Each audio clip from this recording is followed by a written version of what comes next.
Alors, ce qui m'a motivé, au début, il n'y a pas de réelle motivation.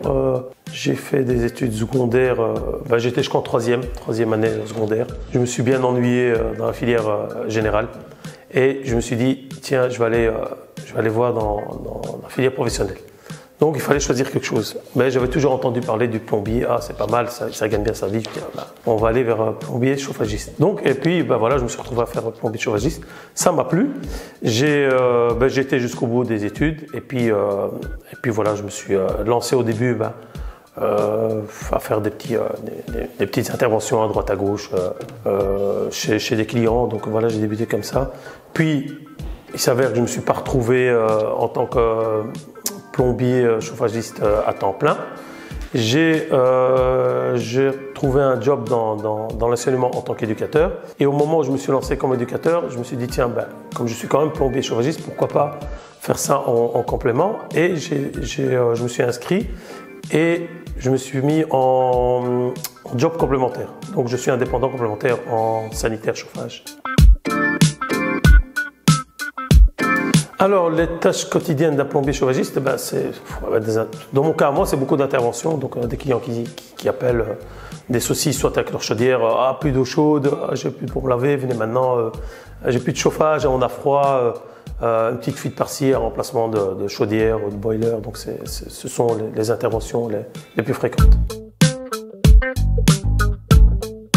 Alors, les satisfactions, c'est quand le client paye. Non, je rigole.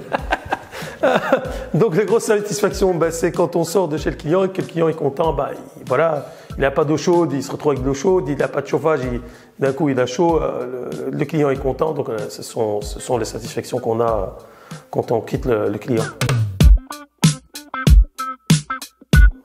Je vais revenir quasi à la même chose, il y a soit de la satisfaction d'avoir trouvé la solution, soit des fois on se retrouve face à un souci qu'on n'avait jamais rencontré, face à une chaudière qu'on ne connaît pas et dans laquelle on cale pendant plusieurs heures et au final on n'arrive pas à trouver la solution.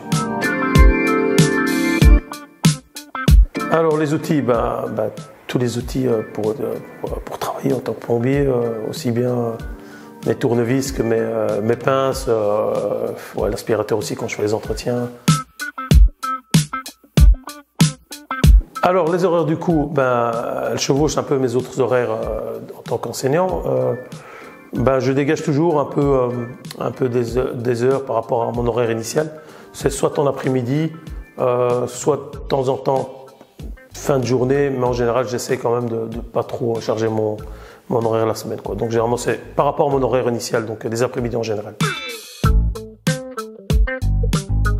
Faut être souriant, de toute façon accueillant, toujours être à l'écoute aussi du client. Voilà, comme on dit, le client est roi, donc on écoute un peu ce qu'il veut, ce qu'il a besoin, donc restez toujours à l'écoute aussi de la demande.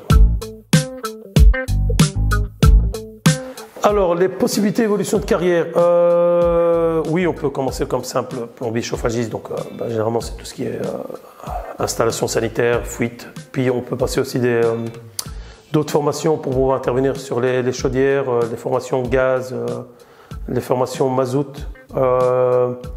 Et puis pourquoi pas, si ça nous plaît, évoluer peut-être aussi à créer une société, devenir patron et puis engager d'autres personnes. Donc il y a quand même possibilité d'évoluer dans ce domaine aussi. Un conseil que je peux donner aux jeunes qui veulent se lancer comme plombier chauffagiste, c'est lancez-vous parce que honnêtement c'est vraiment un beau métier. On fait voilà, ça reste un métier manuel. On gagne super bien sa vie. On aura toujours besoin d'un plombier. Voilà, c'est l'équivalent du médecin, je veux dire, dans le domaine manuel.